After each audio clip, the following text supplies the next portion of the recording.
पूरे 12 साल बाद रवि अपनी पत्नी पूजा और बेटे करण के साथ विदेश से वापस इंडिया लौटा था।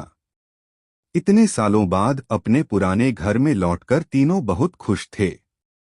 रवि ने पहले ही नौकर से घर साफ करवा दिया था। घर के अंदर कदम रखते ही पूजा बोली, कुछ भी कहो, अपने देश वापस आने की बात ही अलग है। करण मुस्कुराकर बोला, पापा, जब हम यहाँ से गए थे तब मैं सिर्फ 8 साल का था। अब तो सब बदल गया होगा। रात को खाना खाने के बाद करण अपने पुराने कमरे में सोने चला गया। कमरा वैसा ही था, वही पुरानी खिड़की, वही अलमारी। जैसे ही करण ने आंखें बंद की, खिड़की के बाहर से धीमी आवाज आई, करण, तुम लौट आए। मैं कब से तुम्हारा इंतजार कर रही थी। करण घबरा गया। कौन है वहां? सामने आओ। आवाज बंद हो गई। करण ने सोचा शायद कोई मजाक कर रहा है। वह दोबारा लेटा, लेकिन इस बार उसने महसूस किया कि उसके बेड के पास कोई छोटी बच्ची बैठी है। लंबे बाल, सफेद फ्रॉक और हाथ में टूटी हुई गुड़िया। करण चीखकर उठा, मगर वहां कोई नहीं था। सुबह जब करण बाहर आया तो पूजा और रवि हैरान रह गए।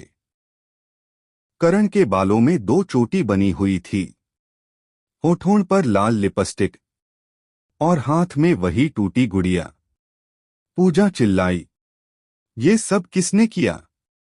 करण घबराकर बोला, मम्मी, मैंने कुछ नहीं किया। दिन भर करण बेचैन रहा।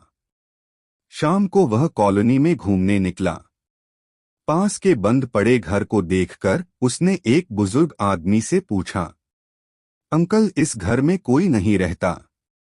बूढ़ा आदमी धीरे से बोला, बेटा, इस घर में सालों पहले एक छोटी बच्ची मर गई थी।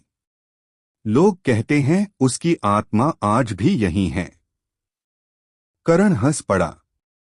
ऐसी बातें सिर्फ अंधविश्वास हैं। रात को सब सो गए। करीब 12 बजे करण के कमरे से हंसी की आवाज आने लगी। पूजा और रवि दौड़कर अंदर गए और जो देखा उनके होश उड़ गए। करण जमीन पर बैठा था, हाथ में गुड़िया पकड़े, और लड़की जैसी आवाज में बोल रहा था, मम्मी, मेरी चोटी बना दो ना। पूजा रोने लगी, करण बेटा, ये क्या हो गया?